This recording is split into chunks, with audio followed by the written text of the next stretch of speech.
자, 오늘은 그 기독교 영성에 대한 강의입니다. 많이 들었죠, 영성. 근데 언제부턴가 사실 이 영성이란 단어가 가톨릭적 용어다. 그래서 영성이란 단어를 개혁주의자들은 쓰는 걸 좋지 않아 하면서도 근래 들어서는 많이 사람들이 이해를 하면서 쓰는 용어가 되었지요. 켈빈은 영성이란 단어를 쓰지 않았습니다. 대신 경건이란 말을 썼죠. 근데 우리가 이제 영성, 그 사람 영성이 있어, 영성이 없어 할 때 영성이 뭐냐?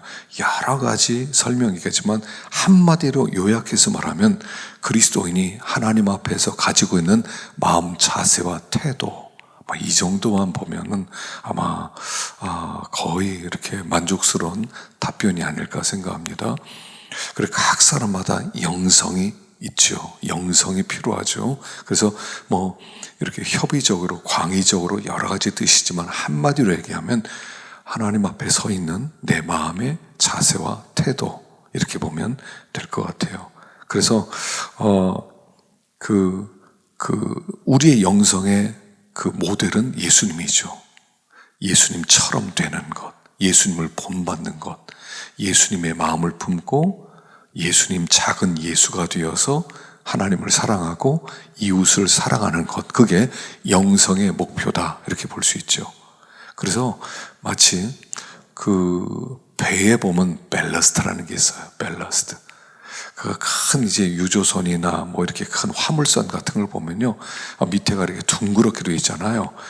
그래서 짐을 가득 실으면 이 배가 물속으로 쑥 들어갑니다.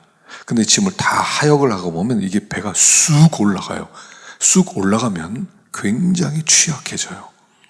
이게 짐으로 꽉 찼을 때는 파도가 치고 태풍이 불어도요, 웬만해서는 흔들리지 않는데요. 근데 짐을 다 하격하고 내려놓고 빈 배로 올 때가 위험하대요. 그때는 어떻게 하냐면 배 앞문을 열어요. 그럼 앞문을 열면 그 물이 쫙 들어옵니다. 그래서 물을 한 3분의 2 정도를 채워서 오게 되는 거예요. 그러면 쭉 가라앉죠. 그걸 밸러스트라고 하죠. 성도에게도 영성이 있어야 돼요. 밸러스트 같은 것, 흔들리지 않는 것. 마치 오뚜기 보면, 여러분 오뚜기를 옛날에 많이 만들었는데 종이 찰흙으로 많이 만들었거든요. 종이 이겨가지고 풀하고 섞어가지고 이제 동그랗게 속을 비게 만드는데 그 가운데다가는 아주 두툼하게 집어넣어요. 그걸 말리면 그게 탁 서 있습니다. 그러니까 던지면은 팍 흔들다가 나중에 딱 씁니다. 그 안에 추가 있기 때문이죠. 이게 영성이에요. 그래서 성도들에게 이 영성이 있어서 그 영성으로 우리가 믿음의 길을 걷게 되고, 그래서 결국 신앙생활의 연단을 받는다는 것은 그 영성을 기른다라고 볼 수가 있죠. 운동하는 분들이, 이렇게 몸이 좋은 분들 있잖아요. 바디빌더들. 그런 사람들 보면 근육을 길러요. 근육을 길러서 그 근육이 이렇게 참 우람한 그런 근육이 되고, 그렇게 됨으로 말미암아 이렇게 멋있는 그런 몸을 갖게 되는 것처럼 신앙생활은 뭐냐면 영성을 기르는 거죠. 그래서 그냥 단순히 영성을 우리가 하늘에서 떨어지는 것처럼 얻는 게 아니라 영성을 우리가 만들어가는 것을 얘기하죠. 그래서 그런 책들이 중세시대엔 많이 나왔어요. 제가 이제 여러분들이 하나님을 향한 목마름이라는 책을 소개하면서 그 목마름이라는 책이 사실은 기독교 영성에 관한 책이에요. 이게요, 사실은 개혁주의자들에게 별로 안 좋아하는, 그런 별로 이렇게 싫어하는 분들이 많아요. 왜냐하면 우리는 개혁주의 전통의 어떤 청교도 신앙이나 그런 영성들을 얘기하는데, 이것은 이전으로 거슬러 올라가거든요. 그 이전으로 거슬러 올라가서 중세 신비주의자들, 교부시대 사막의 교부들, 이런 분들이 어떻게 영성을 길렀는가, 어떻게 신앙생활을 했는가, 그런 쪽으로 추적하기 때문에 잘못 오해하면 가톨릭적이다 생각할 수 있지만 전혀 가톨릭적인 게 아니에요. 가톨릭 그 당시에 그러면 개혁 교회는 그냥 16세기부터 뚝 튀어나온 겁니까? 그렇지 않죠. 그 예수님께서 죽으시고 부활하시고 초대교회 세우고 그 다음에 교부들과 함께 쭉 내려오지 않았습니까?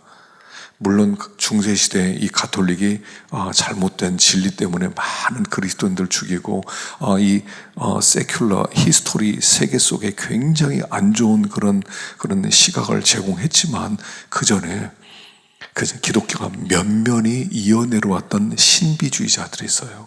그래서 이제 그 책에서 그 하나님을 향한 목마름의 그런 이야기들, 그 이전에 어떤 분이 저한테 물어보셨는데, 이 하나님을 향한 목마름 이전에 나온 책이 뿌리 깊은 영성은 흔들리지 않는다예요. 그 책이 개정되어 나온 게 여호와를 향한 목마름. 그래서 그 하나님을 향한 목마름의 책을 여러분께 소개했는데, 그 전에 뿌리 깊은 영성은 흔들리지 않는다. 제가 볼 때는 그 책이 더 좋은 것 같아요. 근데 그 책을 더 이상 이렇게 인수를 하지 않더라고요. 그래서 새로운 책만 나오는데 옛날에 그 책이 훨씬 더 좋지 않았나 하는 그런 생각이 좀 듭니다. 그래서 그 책에 보면 여러 사람들의 그런 그 영성을 기르는 그런 영성 훈련에 대한 말씀들이 많이 나와 있죠. 여러분, 이번에 그 책을 제가 이 책만 소개할까 생각했어요. 그다음에 이제 나중에 그 겸손이라고 하는 책을 또 소개를 했지만, 앤드류 머레이 책을 소개했지만, 여러분 그거 아니고 여기에다만 초점 맞춰도 되는데 작은 책으로 한 권은 너무 약소한 것 같아서 제가 두 권을 소개를 했습니다만, 그 첫 번째 책은 정말 꼭 읽으세요. 여러분들 한번 목사하려면, 여러분들 앞으로 영성 생활을 하려면 그 책은 꼭 읽으세요. 그리고 그 책이 소개했던 많은 책들을 여러분들이 추적해 들어가면서 나름대로 기독교 영성에 대한 공부를 하시면 여러분들이 깊이 있는 영성 생활을 하실 수가 있을 거예요. 여러분들 그렇지 않으면요, 피상성으로 끝나요. 아니면 도덕주의로 끝나요. 정말 깊은 하나님의 세계 속에서 하나님과 교통하는 그 자리까지는 들어가지도 못해요. 지금 이게 우리 시대의 제일 큰 고민이고 아픔인데, 그 세계를 몰라요. 그 깊은 하나님을 만나는 세계, 하나님과 교통하는 세계, 그 세계를 좀 아셔야 되거든요. 그래서 여러분 기독교의 영성, 하나님을 향한 목마름은 꼭 여러분들이 하여간 다른 건 모르더라도 그 책만은 여러분 천천히라도 하루에 몇 페이지라도 꾸준히 읽어 나가시면 나중에 여러분들에게 굉장히 큰 유익이 될 거라고 생각을 합니다. 그래서 신앙생활은 예수를 믿고 끝나는 게 아니라, 예수 믿었으니까 천국 가는 것으로 끝나는 것이 아니라 이제는 계속적으로 성장하고 계속적으로 치유함을 받고 계속적으로 훈련을 받아서 더 강해지는 것이다 하는 것입니다. 자, 이 기독교 삶에 대한 여러 오해들이 있어요. 첫째는 뭐냐면, 기독교적 삶을 그냥 전도만이 하는 것으로만 생각할 수 있어요.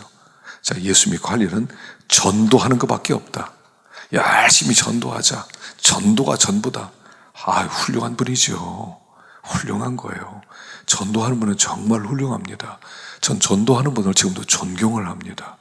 전도하는 분은 자기가 받은 그 은혜를 나누고 영혼을 주님께 인도하려고 하는 그런 뜨거움이 있는 분들입니다. 그러나 그게 전부는 아니라는 거죠. 여러분 항상요, 신앙생활 하면서 치우치지 마세요. 균형을 잡으세요. 전도가 귀하지 않다는 얘기 아니야. 너무 귀해요. 너무 귀해요. 기도하는 것 너무 귀해요. 근데 거기에만 너무 치중하다 보면 균형 잡히지 못한 신앙생활을 할 수 있다 하는 것입니다. 병적인, 자기 어떤 병적인 그런 생활에 잘못하면 빠질 수가 있을 수 있기 때문에 항상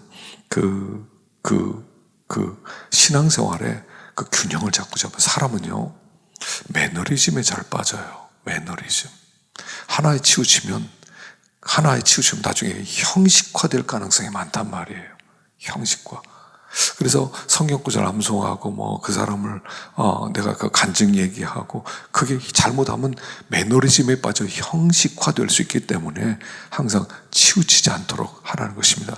중요하지만 치우치지 말라는 겁니다.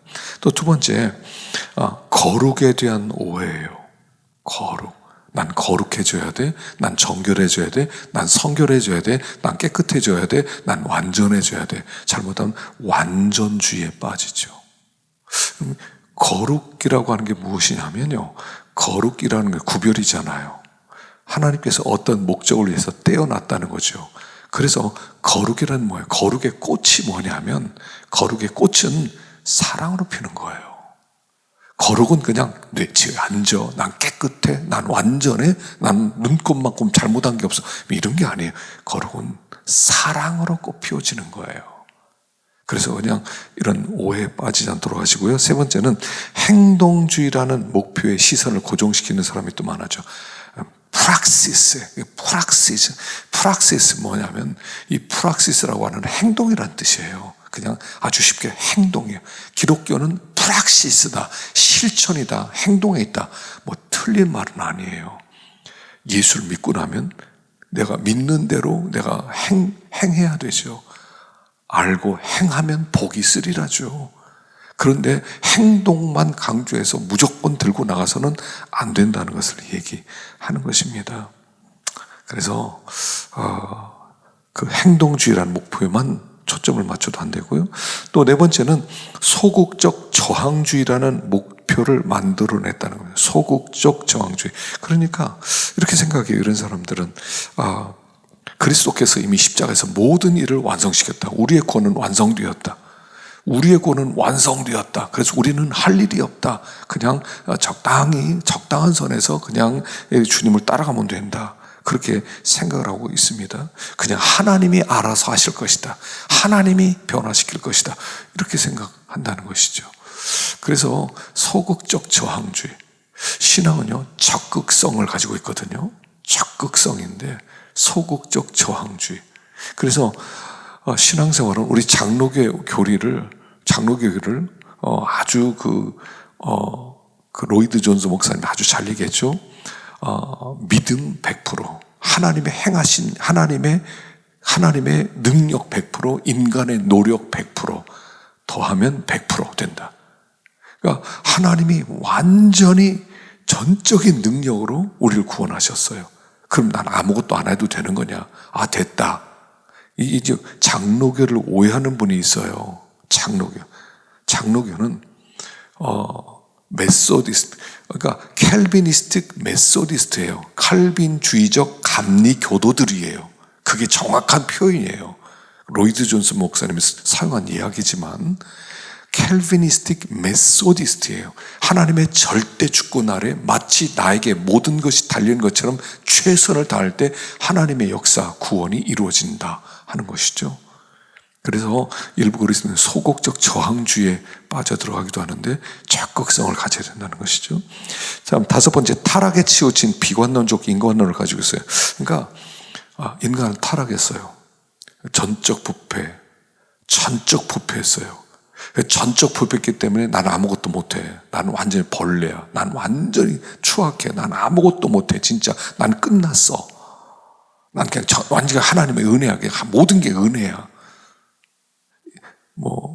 지금 세상 떠나시지만 예전에 김성수 목사님, 젊은 사람들이 김성수 목사님 한번 좀 빠져보셔야 돼요. 지금도 아주 훌륭한 분이에요. 근데 그분이 결론은 뭐로 잘못 나왔습니까? 하이퍼 칼비니즘을 하는 거예요. 인간은 완전히 타락해서 사람은 아무것도 못해. 그냥 은혜로만 되는 거예요. 성경은 은혜로 얘기했어. 성화 그런 거 없어. 사람 변화 안 변해. 은혜야, 은혜. 좋은 것 같죠. 저도요, 한때 많이 빠졌었어요. 그분 설교 반 이상을 들었어요. 모르는 분들도 있겠지만, 그분 책도 많이, 그 설교가 다 책으로 나왔는데요. 책도 막 28권인 거 제가 사놓고 많이 봤는데, 딱 결론이 뭐냐면, 인간은 타락해서 아무것도 못한다. 우린 100% 은혜여야 된다. 100% 은혜해야 된다. 100% 노력해야 된다. 이건 없어요. 나중에, 맨 나중에 이분이 설교를 들으면 켈빈도 틀렸다. 루터도 틀렸다. 로이드 존스 목사도 틀렸다. 청교도 틀렸다. 다 틀렸다. 나만 맞는다. 이렇게 나왔죠.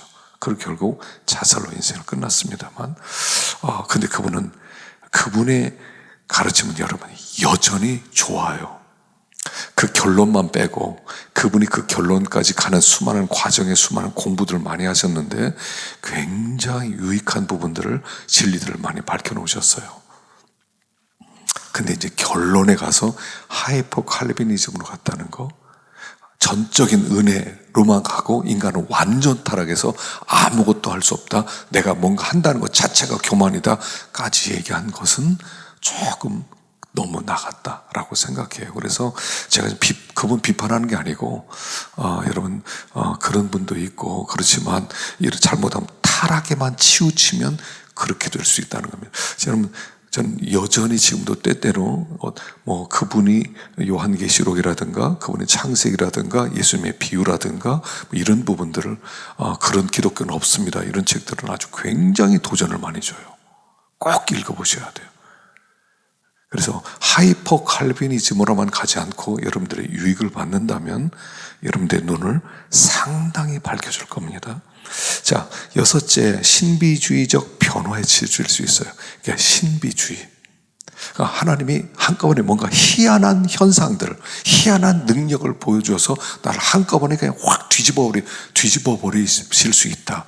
그걸 믿고 막 신비주의를 쫓아다니는, 막 기도원마다 쫓아다니는, 환상을 보고, 그래서 꿈만 꾸고, 이런 환상은 꿈이 없다는 거 아니에요. 인정해요. 극단에 빠지지 마세요. 있어요. 그러나 그것이 주는 아니에요. 그것이 우리의 전체 목적은 아니에요. 너무 신비주의에 빠지는 그런 영성을 오해하는 사람이 있다 이거죠. 자, 두 번째는 베드로후서 1장 1절에서 1절에 나타난 영성 개발에 대해서 한번 생각을 해보겠습니다. 베드로후서 1장 1절을 보면, 베드로후서는 뭐에 대한 얘기냐면, 베드로후서는 주님의 재림이 곧 있다, 깨어 있어라 하는 말씀이에요. 사실은. 자, 예수 그리스도의 종과 사도인 시몬 베드로는 우리 하나님과 구주 예수 그리스도의 의를 힘입어 동일하게 보배로운 믿음을 우리와 같이 받은 자들에게 편지하노니 하나님과 우리 주 예수를 알므로 은혜와 평강이 너에게 더욱 많을지어다. 여러분, 이제 성경을 연구하시고 앞으로 여러분들이 성경을 설교하실 때 성경을 천천히 세밀하게 읽어가세요. 천천히 세밀하게. 그러니까 예수 그리스도의 종과 사도인 시몬 베드로는 우리 하나님과 구주 예수 그리스도의 의를 힘입어 동일하게 보배로운 믿음을 우리와 같이 받은 자들에게 편지하노니, 하나하나 단어를 생각하고 묵상하세요. 왜 이 단어를 썼지? 왜 이런 뜻이지? 그렇게 해서 여러분들이 그 성경을 물고 늘어지란 말입니다. 바로 책 보고 바로 돈 받으려고 하지 말고 하나씩. 자, 첫 번째, 예수 그리스도의 의를 힘입어 구원을 받는다. 자, 우리가 구원을 어떻게 받냐면 예수 그리스도의 의를 힘입어서만 구원을 받는다 하는 것이에요. 그러니까 예수 그리스도의 의 외에 우리가 구원받을 다른 길은 없다 하는 겁니다. 그 얘기는 뭐냐면, 왜 예수 그리스도의 의를 힘입어 구원을 받냐면 우리를 죄로부터 건질 수 있는 어떤 힘은 없다는 거예요. 그만큼 이 죄의 저주 아래에 있는, 죄의 저주 아래에 있는, 재앙 아래에 있는, 이 죽음 아래에 있는 그 강력한 힘으로부터 우리를 자유케 하는 것은 예수의 의밖에 없다 하는 거예요. 여러분, 바로왕에게 10가지 재앙을 보내십니다. 10가지 재앙을 보냈는데 하여간 그 모든 재앙, 나중에는 하다못해 태양을 가려요. 해가 뜨질 않아요. 3일 동안 해가 뜨질 않아요. 이게 무슨 일입니까? 해가 떠야 되는데 해가 안 떠요. 엄청난, 하늘에서 막 불과 우박이 막 떨어지기도 하고요. 나일강이 막 피로 피로 변하기도 하고요. 근데도 그가 항복하지 않아. 근데 언제 항복을 해요? 자식 죽을 때만 항복하는 거예요. 그를 항복시키는 것은 결국 10번째 재앙이에요. 죽음의 재앙이에요. 그리고 이스라엘 백성들에게는 하나님께서 양을 잡아서 피를 뿌림으로 말미암아 재앙을 입지 않게 했다는 거죠. 구원은 이 어린 양의 피로 말미암아 그들은 구원받았고 바로왕은 절대로 항복하지 않다가 저주를 받고 죽음을 당했다 하는 얘기죠. 그러니까 예수 그리스도의 의를 힘입어만, 그러니까 예수 그리스도의 의가 하나님의 최고의 능력이라는 거예요. 최고의 능력. 그 능력으로만 우리가 구원을 받아요. 우리가 뭐 좀 노력했다고 그래서, 우리가 조금 힘을 썼다고 그래서, 우리가 조금 좋은 일을 했다고 그래서 그래서 구원받는 게 아니라, 우리가 목숨을 걸었다고 해서 구원받는 게 아니라 전적인 예수 그리스도의 의, 그것으로만 우리가 구원을 입는다. 예수 그리스도의 의란 뭐냐면 십자가의 능력을 얘기하죠.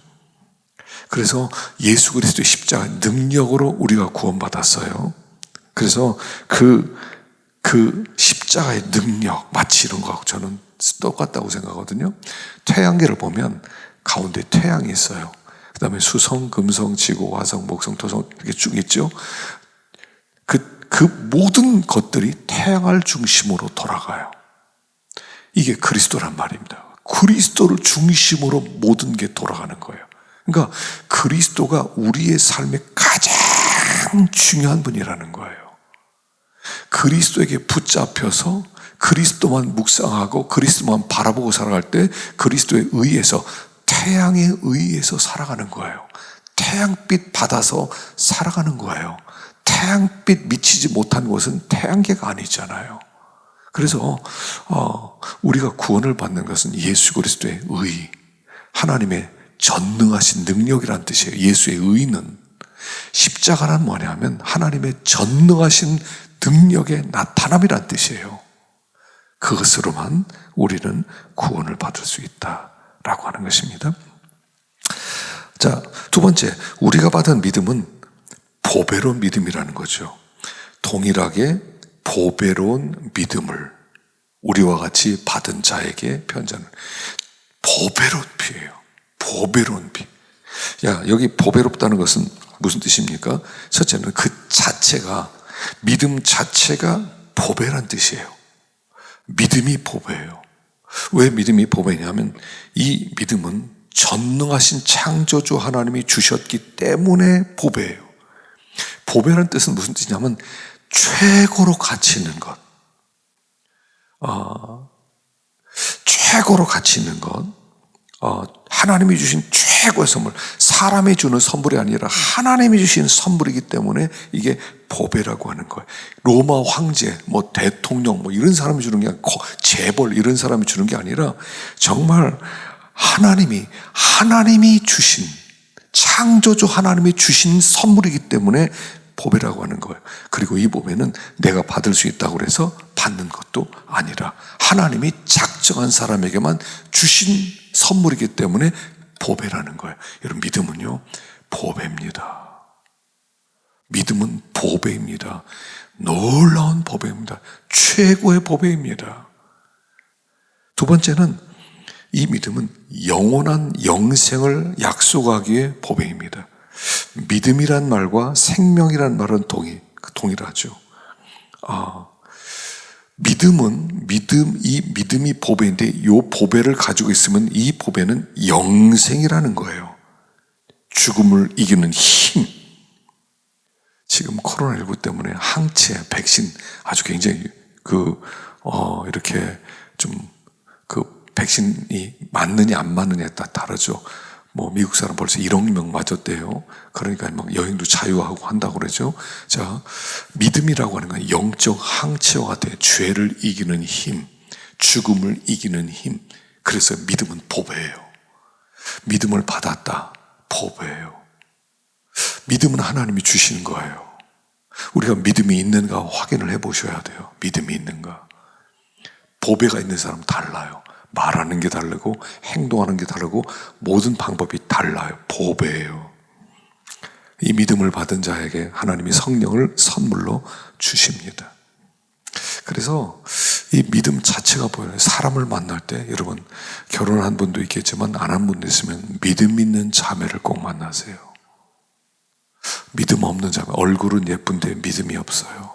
굉장히 힘들 겁니다. 사역이 어려울 거예요.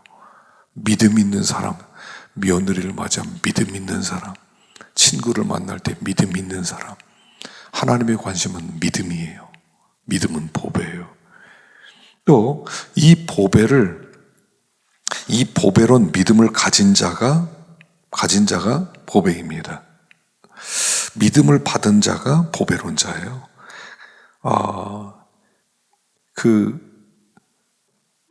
모든 그리스도인들은 다 보배죠. 그래서 여러분 이스라엘 백성들이 그 제사장의 앞에 흉패를 붙이잖아요. 거기 보면 보석 세 개씩 해서 4줄로 해서 각 지파 이름을 쓰죠.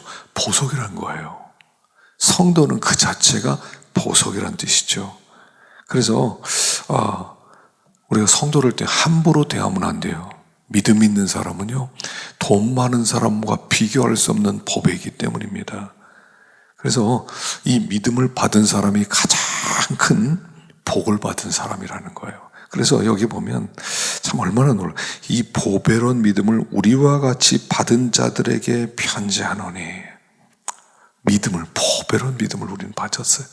보배로운 믿음 자체가 보배고, 하나님이 주셨기 때문에 보배고, 하나님의 성도 하나하나가 보배고, 내가 보배인 줄 알아야 돼요.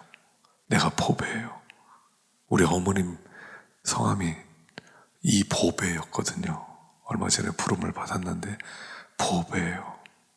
모든 사람이 보배예요. 우리가 그 보배라는 사실을 알고 좀 존귀하게 여길 수 있으면 좋겠어요. 자, 좀 쉬었다가요, 나머지 시간 하도록 하십시다.